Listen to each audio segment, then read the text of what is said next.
everyone, welcome to Solh Talks Leading Ladies Season 1, and today is the series The End.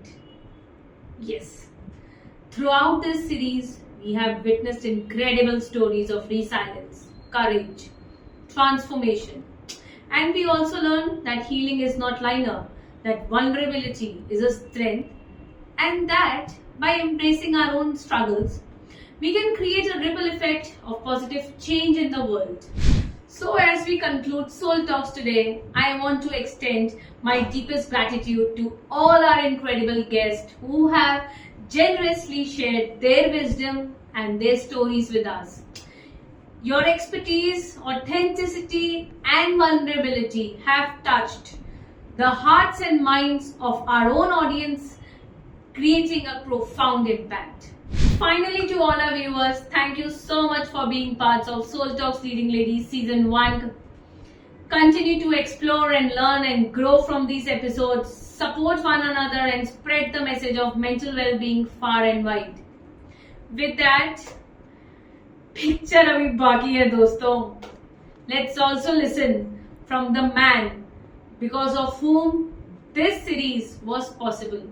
I understand and I know this entire series was about women, but then there is a man in our network who has given us wings to innovate, be confident and be ourselves no matter the situation. An evangelist, parallel entrepreneur, mental health activist and to us all, specifically the Soul team, man with a golden rule, either do it or hell goes loose. Ladies and gentlemen, he is none other than our own founder, Mr. Kapil Gupta. Hi Kapil, welcome to Solh Talks Season 1. So today it's different. Taking interviews of 30 ladies, I have a man sitting in front of me. So, okay, fine, he's the man of the hour. Let's speak to him. Sure. So Cap, tell us about your journey, how from OM Logic, Solh Wellness and what is the new inspiration, how come everything just changed, totally different. Sure. So it's very interesting. For most people, when they start a new organization, the thought is, I had a friend who had this, I faced this problem, somebody in my family got through this, and they have some story like that. I don't have any such story around mental health. Okay? I saw a problem in the industry. I saw something that is needed by everyone. And I literally mean everyone. And we got onto starting Solh Wellness. It was just being at the right place at the right time. I had people who wanted to work in this area. I myself was looking for something more interesting and more exciting than what I was doing then. And Solh Wellness happened. See, as I was looking at mental wellness and how it is changing, and after COVID, it actually went, through the pits of hell. As I was looking at people, my fundamental challenge was everybody would come up and say, who's going to work on their mental health? People don't want to talk about mental health. And I was evaluating and I was reflecting on all this, and I said, you know what? If you actually think about it, 16 to 18 hours a day, all that a person does is mental health. Whether it is the food that they eat, the places that they go to, the people that they meet, the travels and the vacations that they do, even a lot of work that they do, even the sleep that they get, everything is mental health. It is just that the people don't have the vocabulary, the tools and the framework. And I thought this is where I want to be.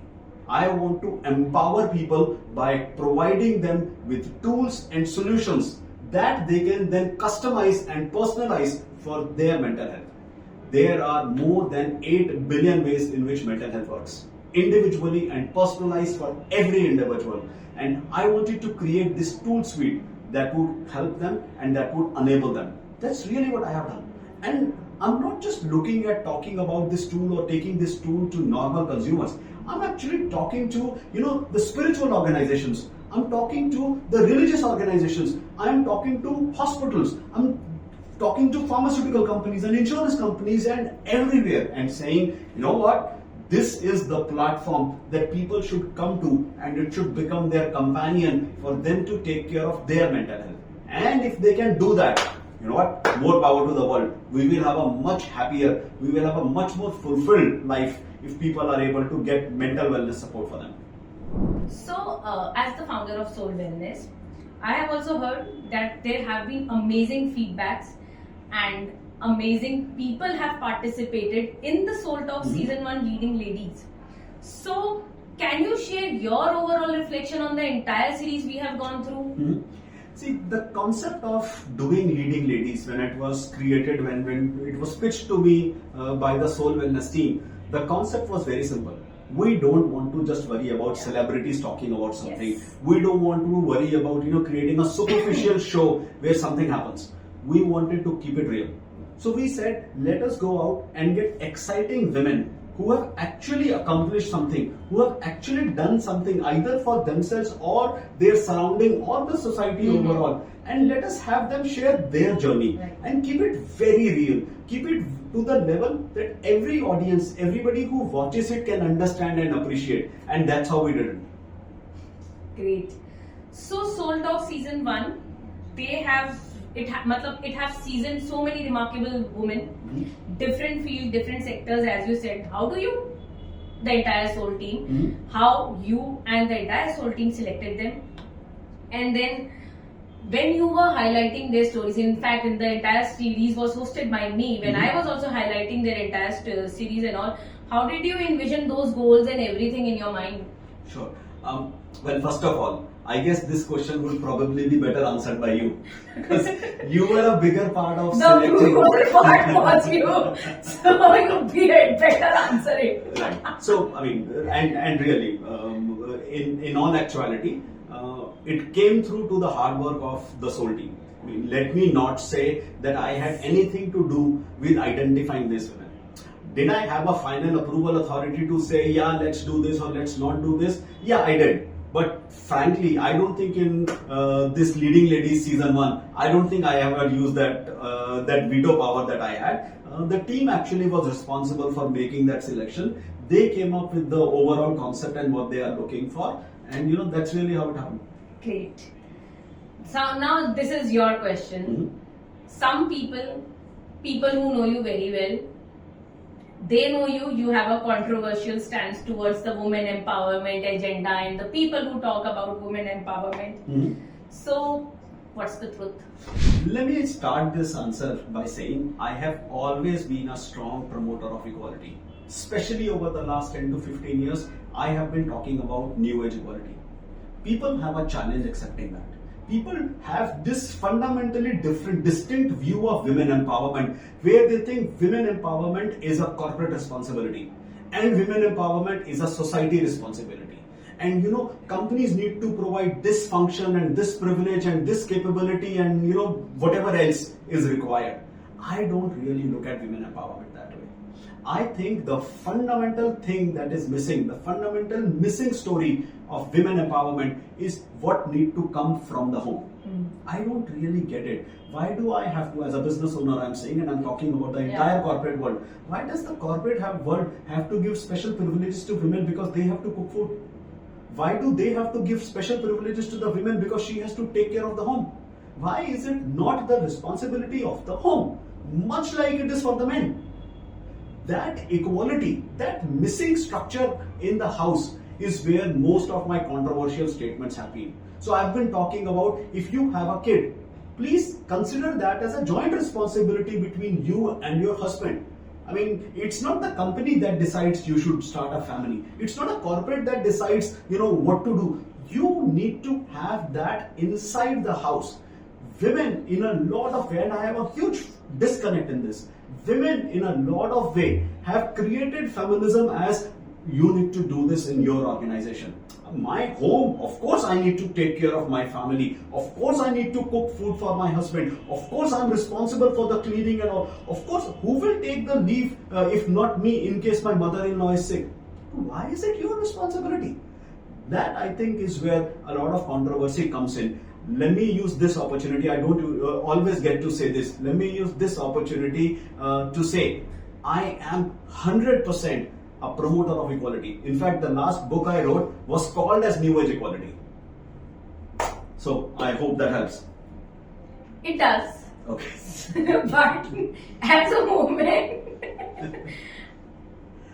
woman, there are a lot of women who are also very strong, who have very strong personalities, Mhm. and they don't themselves also believe in the women empowerment thing which people say. Mhm. Do you have any messages for those women? I understand you said you gave this message to those women who think women empowerment is a huge thing, but then there are also some women, a woman like me, who doesn't believe in all these things, Mhm. and to them, what do you want to say?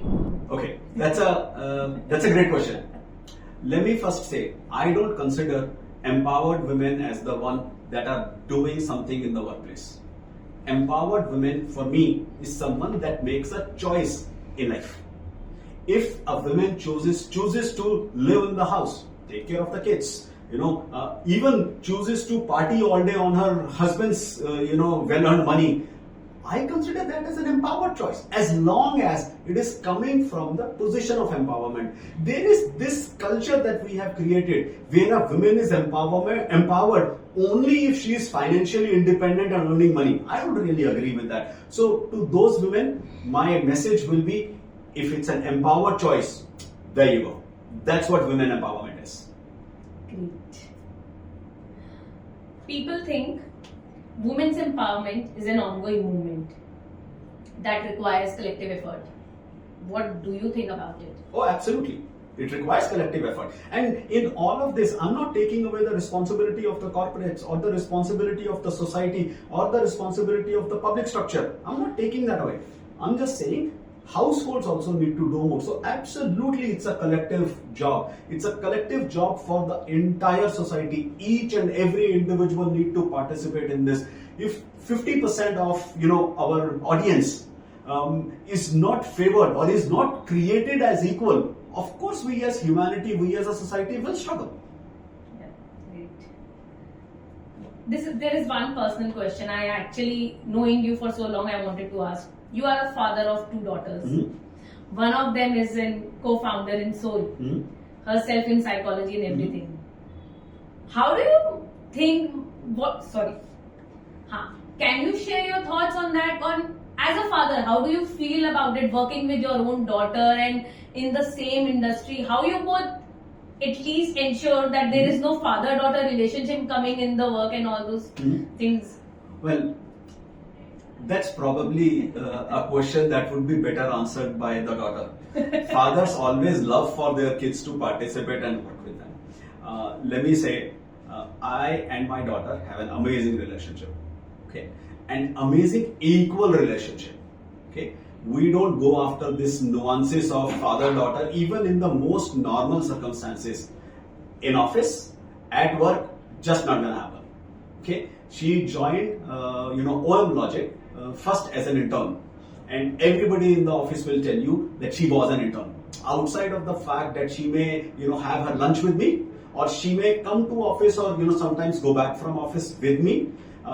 It would always be equal. And let me also say, why she would come with me and leave with me, that would only mean that she will come an hour before everybody else does, and she will leave an hour after everybody else does. So even that is not, necessarily any special privilege I get. But we have a fantastic structure in terms of she and me working together, how we have conceptualized Solh, how we have created it over the last couple of years, and how it is now growing. And she is going to be joining full time once her graduation is going to be over. Actually, is already over. So she will be joining us in the beginning of June full time, and will be able to do a lot more in terms of participation in Solh Wellness. I'm supremely excited about that.